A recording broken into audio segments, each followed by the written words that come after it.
The Soviet-Afghan War raged for 9 years and is considered a major part of the overarching Cold War between the United States and its allies and the Soviet Union. A major faction in this war was the Afghan Mujahideen, the Islamist resistance groups that fought against the Soviets and the Republic of Afghanistan, backed by the United States, the United Kingdom, China, Iran, and the Arab states of the Persian Gulf, all of whom had waged war against the communist Afghanistan government after it had seized power in 1978 on the back of a coup. The Soviet-Afghan War led to the deaths of around 3 million Afghans, while refugees fled to Pakistan and Iran. As much as 11.5% of Afghanistan's population was killed during the conflict, sometimes referred to as the Soviet Union's Vietnam. In this episode, we will explore the battle for Hill 3234, which took place just 1 year before the end of the Soviet-Afghan War in January of 1988.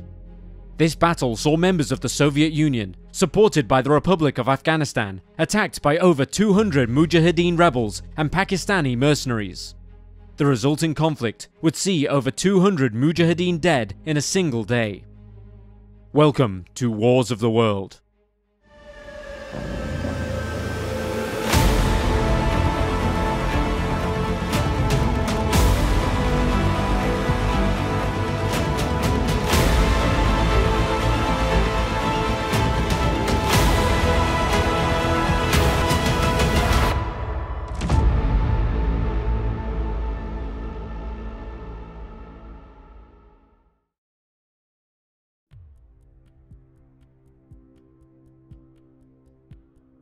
After the 1978 coup, Afghanistan entered a state of near civil war. The country's new president was murdered by a rival, who took over his leadership.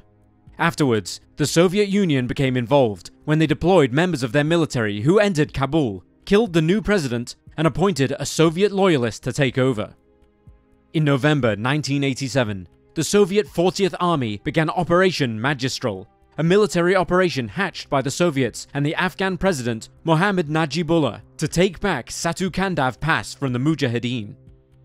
The pass was just one of many old mountainside roadways that had been taken over by rebel forces during the 1980s and led to the city of Khost, along the Pakistan border. It was the only way by land into the city. Since it was controlled by the Mujahideen, it could not be used by the government or by the Soviets, who were forced to bring supplies in by air, something that was not only costly, but also risky, as rebel forces were now armed with weapons that could take down helicopters and other aircraft. Operation Magistral was put into place after talks with the Mujahideen had failed, as did negotiations with the local Jadran tribe, largely due to the determination of Jalaluddin Haqqani, the leader of the Haqqani network, who were part of the rebel forces involved in the conflict. Reportedly, Haqqani wished to secure Khost as the center of his own independent Afghan state, and had no interest in backing down to the Soviets and the communist government. In 2008, it emerged that Haqqani was also an asset of the CIA, receiving tens of millions of dollars in cash for his part in the Soviet-Afghan War, and was even dubbed by one congressman, Charlie Wilson, as "goodness personified." Following the dissolution of negotiations, Operation Magistral was put into play. The operation involved various units from the Soviet military, including the 108th and 201st Motor Rifle Divisions, the 345th Independent Guards Airborne Regiment, the 56th Separate Air Assault Brigade, and the 103rd Guards Airborne Division. These units were supported by 5 infantry divisions and a tank division of the Afghan government. The Mujahideen were very well kitted out, surrounded by minefields and armed with anti-aircraft weapons, rocket launchers, RPGs, and heavy machine guns, meaning that any direct attack on their position would effectively be a suicide mission. To counteract this, on October 28th, just a few weeks before they launched their attack, the Soviets tossed uniformed mannequins from the air into Mujahideen-controlled areas, allowing a Soviet reconnaissance aircraft to transmit coordinates of their position to the Air Force. In the following 4 hours, the Mujahideen were subjected to a brutal onslaught of airstrikes and artillery assaults. The 345th Independent Guards Airborne Regiment, described as a veteran unit that had been in all sorts of raids and operations since the beginning of the conflict, was ordered to occupy the heights in the southwest of the pass near Sarani. the 345 set out to ambush the Mujahideen supply routes, their assault swift and aggressive, eventually leading the unit to be spread out across the mountaintops. 39 paratroopers of the 9th Company, who were part of the 345, were subsequently sent to Hill 3234, named for its height in meters. Soviet commanders saw the hill as a critical area to be secured and held. The 9th Company set up camp on the hilltop on December 31st, 1987. Many of the Mujahideen had fled across the Pakistan border following the initial assault in order to regroup and re-strategize. However, shortly after the Soviets had secured Hill 3234, the Mujahideen had started making their way back to Satu Kandav Pass, ready to reclaim it. To protect themselves from any future onslaught, and because they couldn't dig trenches because the ground was frozen solid, the paratroopers of the 9th Company began building waist-high walls of dry stone. However, they were also acutely aware that they were not prepared for a heavy attack response.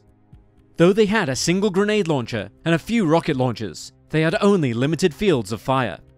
Still, the pass was secured, at least for the time being, and the Gardey coast route was open for travelers for the first time since 1981. In the following days, the paratroopers became the subject of sniper and shell attacks, but it was nothing extreme or partially concerning. But then, on January 7th, 1988, around 3:30 PM, the assault grew worse. A barrage of intense weapon fire was sent the Soviets' way, with hundreds of mortar rounds and rockets raining down on the paratroopers and their camp, shattering the dry stone walls they just built a week earlier.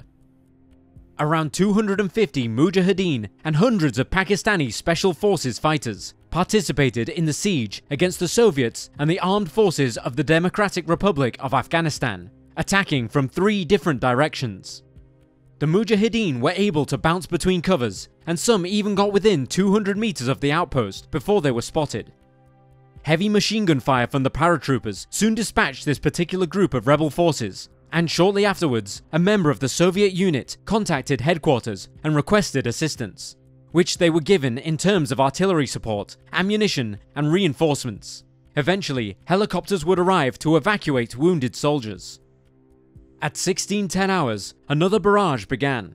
Things had quietened down after artillery support for the Soviets had taken out some of the Mujahideen rocket launchers, but it was short-lived. The assault came from 2 different directions and was reportedly a much better planned and coordinated attack than normal.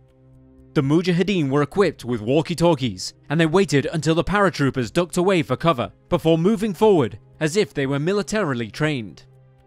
They tossed grenades against the remaining dry stone walls, leading to the injuries of several Soviet soldiers, and before long, they were attacking the Soviets' heavy machine gun, which was unprotected, and stopping the Mujahideen from moving forwards. The gunner was finally stopped by shrapnel. The third attack came at 17:35 hours. The Mujahideen sprung out from 3 different directions, free to move now that the gunner had been taken out.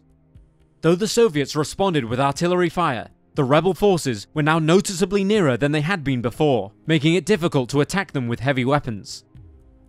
The Mujahideen demanded that the Soviets give in, but they refused. Less than 2 hours later, at 19:10 hours, the Soviets were still fighting, but they were acutely aware that they were running low on resources, and did all they could to keep the rebels at bay, even engaging in hand-to-hand combat. As the night drew on, the Soviets requested further supplies from their leadership, but were told it was too dangerous for helicopters to be sent in, though eventually, a unit working further down the valley was ordered by their commanding officer to help. It wasn't easy though, given how steep Hill 3234 was and how heavy their supplies were. Their steps were slow and careful. The Soviets, meanwhile, continued to fight back at the Mujahideen. 2.5 hours after the backup unit had started its ascent up Hill 3234, it had reached the top. The unit helped their fellow soldiers stave off the remaining attacks by the Mujahideen, who, despite their efforts, were never able to secure the hilltop or force the Soviets to surrender. Of the 39 paratroopers who'd set up camp on Hill 3234, only 6 were killed in action, and 28 were wounded. In comparison, the exact number of Mujahideen killed in the fight is unclear, but estimates are around the 200 mark. Shortly before Operation Magistral began, the Soviets had planned to remove their forces from Afghanistan.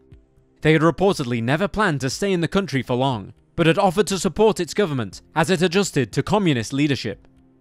The Soviets also wanted to flatten rebel forces until Afghanistan was able to fend for itself.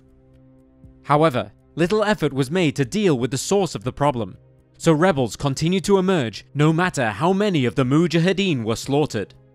The Soviet Union began withdrawing from Afghanistan between May 1988 and February 1989, which would eventually mean that the battle for Hill 3234 was all in vain.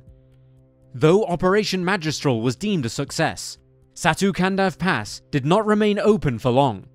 Just a few weeks after the Soviets had secured it, they withdrew their forces and the Afghan army succumbed to attacks by the Mujahideen. By late January 1988, just weeks after the battle, the Mujahideen had recaptured the area.